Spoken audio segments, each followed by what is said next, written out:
Καλημέρα. Λοιπόν, σήμερα θα σας δείξω πώς φτιάχνουμε το smoothie μπανάνα πορτοκάλι γιαούρτι.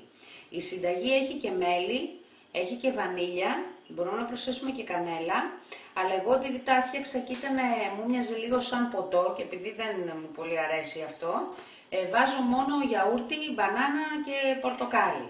Λοιπόν, πάμε να δούμε πώς το κάνουμε. Πολύ απλό. Έχουμε το blender μας, εδώ. Βάζουμε τα παγάκια μας.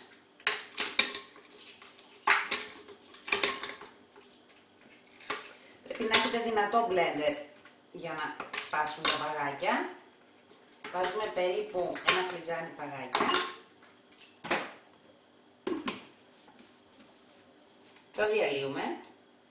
Να το βάλουμε και στην πρίζα. Είναι και αυτό.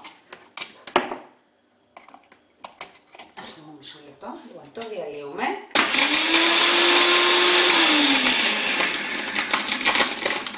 Ο πάγος μας είναι έτοιμος. Παίρνουμε την μπανάνα. Βάζουμε πρώτα την μπανάνα για να μπορεί να διαλυθεί καλά.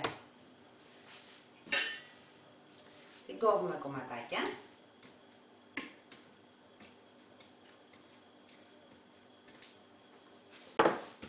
Προσθέτουμε από το δικό μας το γιαούρτι, φτιάξαμε προχθές, έχει νερά να το βγάλω. Εγώ τα ζυγίζω, 100 γραμμάρια γιαούρτι, τα βάζω στη ζυγαριά και τα μετράω.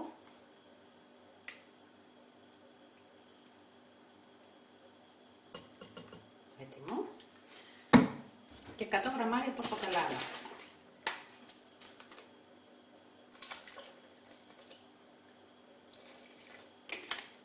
Έτοιμο.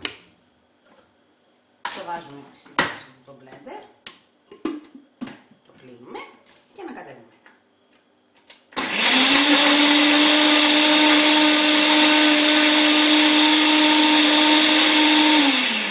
Ψηφίστε το καλά, γιατί πολλές φορές η μπανάνα δεν διαλύεται και αν βάλετε καλαμάκι δεν θα τα καταφέρετε.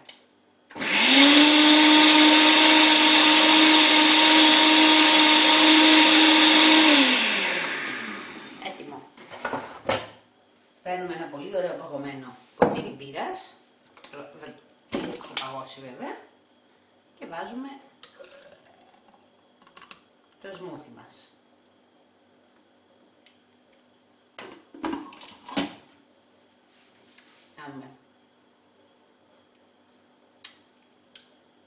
Εντάξει. Καλημέρα.